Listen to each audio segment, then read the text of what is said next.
सूरज आग बरसा रहा था। जंगल के हरे भरे पेड़ अब सूखे और मुरझाए हुए थे। नदियाँ सूख चुकी थी और हवा में धूल की परत तैर रही थी। हर ओर बस प्यास और बेबसी थी। मम्मा, मेरा गला सूख रहा है, मुझे पानी चाहिए और ये घोंसला भी बहुत गर्म हो गया है। हिम्मत मत हारो बेटा, मैं तुम्हें पानी ढूंढ कर लाऊंगी, चाहे मुझे कहीं भी जाना पड़े। रानो की आंखें लाल थीं। उसके अंदर माँ का दर्द और संघर्ष साफ दिख रहा था। दूर दूर तक पानी का कोई निशान नहीं था। जंगल के सारे पक्षी एक सूखे बरगद के पेड़ पर जमा थे। दोस्तों, ये रहे हमारी आज की वीडियो के प्यारे सब्सक्राइबर्स और फॉलोअर्स के नाम। मिथुन राजपूत, इरहा, आशा, समीर अंसारी और जो नहीं चुने गए, चिंता मत करो, अगली बार तुम भी बन सकते हो जंगल के सुपरस्टार। दोस्तों, अगर आप भी चाहते हैं मैं आपका नाम अपनी कहानी में लूं, तो देर किस बात की, जल्दी से कमेंट करके अपना नाम हमें भेजें। उनके चेहरे पर चिंता और निराशा थी। मिट्ठू तोता, भोला कबूतर और बुलबुल सभी परेशान थे। अब क्या होगा? सारे फल सूख गए हैं, मेरे बच्चे भूखे और प्यासे हैं। हमारी नदियाँ भी सूख गईं। कहाँ से लाएं पानी? काश कहीं से एक बूंद पानी मिल जाए। शिकायत करने से कुछ नहीं होगा। जो होशियार होगा वही बचेगा। हमें अपनी जान बचाने का सोचना चाहिए। हाँ, पानी मिलेगा तो सिर्फ हमें। रानो इन सब की बातें सुन रही थी। उसे पता था कि सिर्फ बातों से कुछ नहीं होगा, कुछ करना पड़ेगा। बरगद के पेड़ पर बैठे पक्षियों में निराशा फैली थी।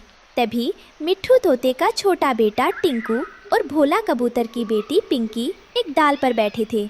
उनकी आंखों में उदासी और होठों पर सूखापन था। पिंकी, मुझे बहुत प्यास लगी है। क्या माँ और पिताजी कभी पानी नहीं लाएंगे? क्या हम कभी फिर से नदी में नहा नहीं पाएंगे? पता नहीं टिंकू, मेरे पिताजी कहते हैं कि भगवान रूठ गए हैं। क्या हमने कोई गलती की है जो हमें इतनी सज़ा मिल रही है? काश कोई जादू हो जाए और बादल आ जाए। हाँ, माँ कहती थी जादू सिर्फ कहानियों में होता है। रानू आंटी बहुत बहादुर है, क्या वो कुछ नहीं कर सकती? बच्चों की मासूम बातें सुनकर उनके माता पिता और भी दुखी हो गए। उन्हें लगा कि उनके बच्चे अब शायद ही कभी पानी का चेहरा देख पाएं। रानू उड़ती उड़ती एक पुराने सूखे कुएं के पास पहुंची। वहाँ एक बहुत पुरानी पत्थर की मूर्ति थी। रानू ने अपने आंसू उस मूर्ति के पैरों पर गिरा दिए। हे वन देवी, मेरे बच्चों को बचा लो, इस जंगल को बचा लो। मैं कुछ भी करूँगी, बस पानी दे दो। तभी मूर्ति से एक चमकीली किरण निकली और दूर पहाड़ियों की ओर इशारा किया। एक अदृश्य आवाज ने रानू से कहा, हिम्मत मत हारो रानू, एक जादुई फूल तुम्हारी राह देख रहा है। रानू ने वन देवी के संकेत का पीछा किया। वो सूखे पथरीले पहाड़ों पर उड़ती रही, जहाँ कोई पक्षी जाने की हिम्मत नहीं करता था। उसका शरीर थक चुका था, पर दिल में उम्मीद बाकी थी। रानू अपने छोटे से पंखों से धूल और पत्थरों के बीच उड़ रही थी। उसके पंख जख्मी हो जाते हैं, पर वो रुकती नहीं। मुझे वो फूल ढूंढना ही होगा, मेरे बच्चे मेरा इंतजार कर रहे हैं। आखिरकार रानू एक छोटी सी गुफा के मुहाने पर पहुंची। वहाँ एक चमकता हुआ नीला फूल खिला हुआ था। उसकी खुशबू ऐसी थी जैसे बारिश के बाद मिट्टी से आती है। यही है वो जादुई फूल। कितनी सुंदरता और कितनी शांति है इसमें। रानू फूल को छूने के लिए आगे बढ़ती है। जैसे ही उसकी चोंच फूल को छूती है, एक तेज नीली रोशनी निकलती है। जैसे ही रानू ने जादुई फूल को छुआ, आसमान में काले बादल घेरने लगे। एक ठंडी हवा चली और पहली बूंद रानू के सूखे पंखों पर गिरी। बारिश, सच में बारिश हो रही है। मेरे बच्चों को पानी मिलेगा। रानू फूल को अपनी चोंच में पकड़ लेती है। हल्की हल्की बारिश शुरू हो जाती है। रानू जानती है कि इस फूल को जंगल तक ले जाना होगा। जंगल में जैसे ही बारिश की पहली बूंद गिरी, पक्षी हैरान रह गए। कालू कौवा ने तुरंत अपनी चालाक आंखें दौड़ाईं। ये बारिश अचानक कैसे हुई? जरूर रानू का कोई हाथ है। वो अपने साथ कोई जादुई चीज लाई है। हाँ कालू, वो फूल। रानू उस चमकते हुए फूल को लेकर आ रही है। अगर वो फूल हमारे हाथ लग गया तो हम जंगल के राजा बन जाएंगे। रानो जादुई फूल को अपनी चोंच में दबाए जंगल की ओर उड़ रही थी। तभी कालू और गोरी ने उस पर हमला कर दिया।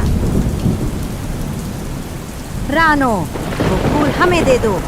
तुम अकेली पूरे जंगल को नहीं बचा सकती। ये फूल पूरे जंगल के लिए है, तुम्हारे जैसे लालचियों के लिए नहीं। कालू और गोरी रानो पर झपटती हैं। रानो उनसे बचते हुए उड़ती है। फूल उसकी चोंच से छूटने ही वाला होता है। जंगल के बाकी पक्षी, मिट्ठू तोता, भोला कबूतर, बुलबुल ये सब देख रहे थे। उन्हें लगा कि अगर फूल कालू के हाथ लग गया तो वो सिर्फ अपना पेट भरेगा। हमें रानो की मदद करनी होगी। कालू इस फूल को बर्बाद कर देगा। चलो एक साथ उड़ो। सारे पक्षी मिलकर कालू और गोरी पर हमला कर देते हैं। वे उन्हें दूर भगा देते हैं। रानो सुरक्षित फूल लेकर जमीन पर उतरती है। जैसे ही फूल ने जमीन को छुआ, आसमान से तेज बारिश होने लगी। पूरी धरती धो उठी। मामा, बारिश, पानी, हम बच गए। धन्यवाद रानो, तुमने हमें जीवन दान दिया। कुछ ही देर में जंगल फिर से हरा भरा हो गया। फूल की जादुई शक्ति से सूखी नदियाँ फिर से बहने लगीं। कालू और गोरी दूर बैठे ये सब देख रहे थे। उन्हें अपनी गलती का एहसास हुआ। गोरी, हमने क्या किया?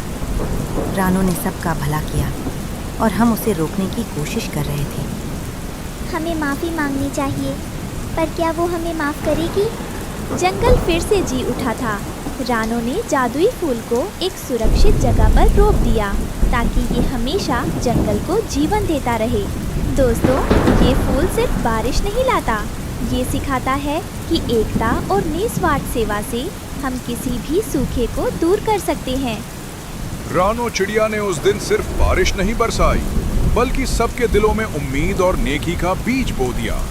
अब जंगल जानता था कि असली जादू ताकत में नहीं, बल्कि दया और साहस में होता है। बारिश रुक चुकी थी, लेकिन मिट्टी की सौंधी खुशबू और पत्तों से टपकती बूंदें पूरे जंगल को तरोताजा कर रही थी। आसमान में 7 रंगों का एक विशाल इंद्रधनुष उभर आया था। तभी कालू कौवा और गोरी कौवी दबे पांव रानो के पास पहुंचे। उनके सिर शर्म से झुके हुए थे। रानो, हमें माफ कर दो। हमने लालच में आकर न केवल तुम्हें चोट पहुंचाई, बल्कि पूरे जंगल का भविष्य खतरे में डाल दिया था। हमें समझ आ गया है कि खुशियाँ बांटने से बढ़ती हैं, छीनने से नहीं। क्या हम फिर से इस परिवार का हिस्सा बन सकते हैं? रानो ने मुस्कुराकर अपनी एक पंख उनके कंधों पर रखी। जंगल किसी एक का नहीं, हम सबका है। जब तक हम साथ हैं, कोई भी मुसीबत हमें हरा नहीं सकती। तभी छोटे टिंकू और पिंकी पानी से लबालब भरी एक छोटी तलैया में छपाक छपाक करते हुए शोर मचाने लगे। शुक्रिया जादुई फूल और शुक्रिया मम्मा। सूरज अब ढल रहा था, लेकिन उसकी रोशनी अब आग नहीं बरसा रही थी, बल्कि सुनहरी चादर की तरह चमकते हुए हरे जंगल को सहला रही थी। बरगद के दादा ने अपनी घनी शाखाएं फैला दी, जैसे वे पूरे जंगल को एक गले लगा रहे हों।